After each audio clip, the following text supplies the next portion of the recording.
આપણે ભીલ પ્રદેશનું જો જાણવું હોય તો થોડા આગળ જઈએ જી. તો આપ સૌ જાણો છો કે રામાયણમાં પણ વાલ્મીકી, સબરી, હનુમાન, નિષાર્દ, મહાભારતમાં એકલવ્ય, મહારાણા પ્રતાપ સાથે પૂંજા ભીલ, દુદા ભીલ, શિવાજી સાથે બાવેલ ભીલ. અમારો ઇતિહાસ ઘણો પુરાનો છે અને એ બાદ આઝાદી પહેલાની લડતોમાં પણ બિરસા મુંડા, તાત્યા મામા બધાએ ખૂબ સરસ લડત આપી. 1913માં પણ ગુરુ ગોવિંદસિંહ ગીરી જે ખરા માનગઢ ધામમાં એમની આગેવાનીમાં આદિવાસી આગેવાનો બધા ભેગા થયા ગુજરાત રાજસ્થાનમાંથી અને બ્રિટિશોએ હત્યાકાંડ કર્યું. એમાં 1500 થી વધારે લોકો મરી ગયા. આજે ઇતિહાસમાં એમને જોઈએ એટલું જગ્યા નથી મળી, છતાં 1500 લોકો માનગઢમાં મરી ગયા. તો આઝાદી પહેલા પણ ને આઝાદી બાદ પણ નર્મદા ડેમ હોય એ વિસ્તારમાં ખાણો, લિગ્નાઇટ પ્રોજેક્ટ હોય, યુરેનિયમ પ્રોજેક્ટ હોય, દરેક એમાં આદિવાસી વિસ્તારોને વિસ્થાપિત કર્યા. દેશના વિકાસમાં પણ આદિવાસી સમાજનું ખૂબ મોટું યોગદાન છે. પણ આઝાદીના અમૃત મહોત્સવમાં આજે 77 વર્ષ આઝાદીને થઈને થયા. અમારે ત્યાં શિક્ષકો ના હોય, અમારે ત્યાં શાળા ના હોય, બસની સુવિધાઓ ના હોય, પીવા પાણીની સુવિધા ના હોય, અમારે ત્યાં દવાખાનામાં ડોક્ટરો ના હોય, સાધનો ના હોય. અમારે જયારે બી જરૂરત હોય અમારે રોડ પર ઉતરવું પડે. લડેંગે જીતેંગે, સરકાર મુર્દાબાદ મુર્દાબાદ એવું કરી કરીને અમને કદાચ 2-5 કામ કરી આપે, નહીં તો ના કરી આપે. તો કેટલી વાર સુધી અમારે મુર્દાબાદ મુર્દાબાદ કરવાનું? એટલા માટે અમે કહીએ છીએ કે જે આઝાદી પહેલા અમારો ભીલ પ્રદેશ હતો, એમાં ભીલ પ્રદેશમાં મધ્યપ્રદેશના 13 જિલ્લાઓ હતા, રાજસ્થાનના આજના 12 જિલ્લાઓ છે, ગુજરાતમાં આજે 14 જિલ્લાઓ છે અને મહારાષ્ટ્રના 10 જિલ્લા, 49 જિલ્લાનો અમારો ભીલ પ્રદેશ હતો. આઝાદી બાદ રાજ્ય છૂટા પડ્યા, એમાં ડિવાઈડ થઈ ગયો. આજે પણ બધા અમે સાથે જ છે. અમારી સંસ્કૃતિ, અમારી બોલી, અમારી રહેણી કહેણી, અમારી પહેરવાસા, પરંપરા, રૂઢિઓ બધું રોટી બેટીનો વ્યવહાર પણ આજે સાથે જ છે અમારો MP, રાજસ્થાન અને મહારાષ્ટ્ર સાથે.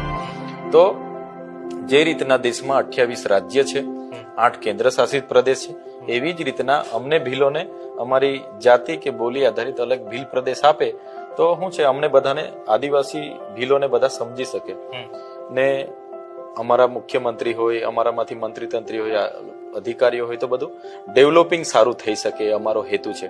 આજે અમેરિકામાં એટલી વસ્તી નથી, છતાં એ 50 રાજ્ય છે. તો આપણી 28 રાજ્યમાં 29મું રાજ્ય અસ્તિત્વમાં આવે તો કોઈને કોઈ વાંધો નથી અને સંવિધાનિક અધિકાર છે. બંધારણમાં આર્ટિકલ 3 એ અલગ રાજ્યનો દરજ્જો આપી શકે છે.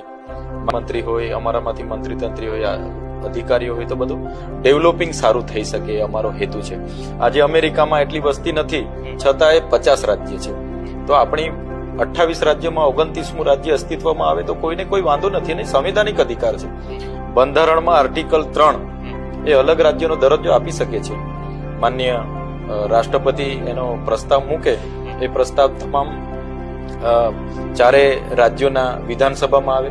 અમે રિઝર્વ 27 ધારાસભ્ય ગુજરાતમાંથી છે, 25 ધારાસભ્ય રાજસ્થાનમાંથી છે, 28 ધારાસભ્ય MP માંથી છે અને ઘણા ધારાસભ્ય મહારાષ્ટ્રમાંથી છે. અમે રિઝર્વ બેઠકો પરથી ચૂંટાય તો અમે એ દરખાસ્ત પર ચર્ચા કરીશું અને એ જાય પછી રાષ્ટ્રપતિ ગૃહમાં ચર્ચા થાય, બંને ગૃહોમાં, અને અલગ દરજ્જો અમને મળી શકે છે. એમાં કોઈ મોટી બીજી કોઈ વાત નથી. નાનું રાજ્ય હશે તો સારું ડેવલપિંગ થશે. હમણાં નવા જિલ્લાઓ અસ્તિત્વમાં આવે છે. જે રીતે બોલીના આધારે તેલુગુ ભાષાના આધારે તેલંગાણા અસ્તિત્વમાં આવ્યું, તમિલના આધારે તમિલનાડુ અસ્તિત્વમાં આવ્યું, પંજાબીઓને પંજાબ આપવામાં આવ્યું, ગુજરાતીઓને ગુજરાત, મરાઠીઓને મહારાષ્ટ્ર, નાગા લોકોને નાગાલેન્ડ આપવામાં આવ્યું. એ રીતના જ અમે ભીલોનું ભીલ પ્રદેશ માંગીએ છીએ અને બધા અમે જોડાયેલા છે. 4 રાજ્યોમાં જેમને ડિવાઈડ કર્યા છે એમને જ જોડીને અમને અલગ ભીલ પ્રદેશ આપવામાં આવે તો અમે સારો વિકાસ કરી શકીએ છીએ. એ જ અમારો હેતુ છે. ચેતરભાઈ, એ કઈ રીતના થશે? કારણ કે બીજેપી વાળા અલગ દિશામાં ભાગે છે, કોંગ્રેસ વાળા અલગ દિશામાં ભાગે છે, મતલબ તમારો આમ આદમી પાર્ટી છે, શિક્ષક વાળી એમની આઈડિયોલોજી છે, એટલે બધાની વિચારધારાઓ અલગ છે. પણ આ વિચારધારા એક છત્રીની નીચે કઈ રીતના આવશે? આજે અમારા જેવા ચૂંટાયેલા તમામ લોકો સારી રીતે જાણે છે.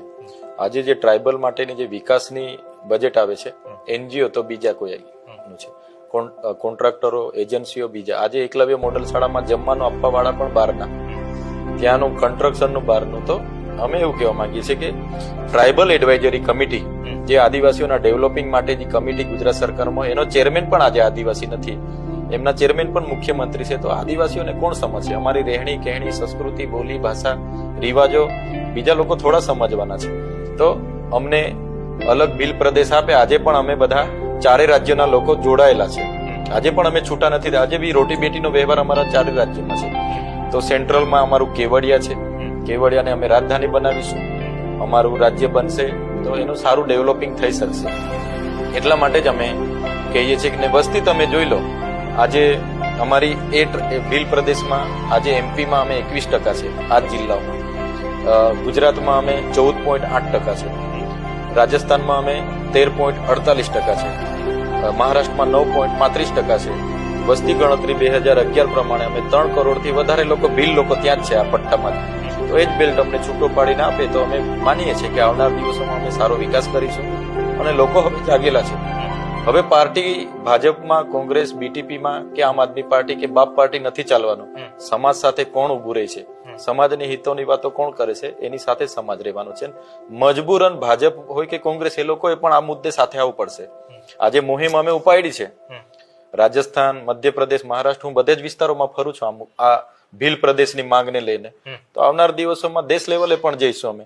રાષ્ટ્રપતિ શ્રીને પણ મળીશું, વડાપ્રધાન શ્રીને પણ મળીશું અમે આ બાબતને લઈને. અમને અલગ ભીલ પ્રદેશ આપી દેશે ત્યારે જ અમારો સામાજિક, આર્થિક અને રાજકીય વિકાસ થશે એવું હું સ્પષ્ટ માનું છું. આપણી વાઇબ્સ ઓફ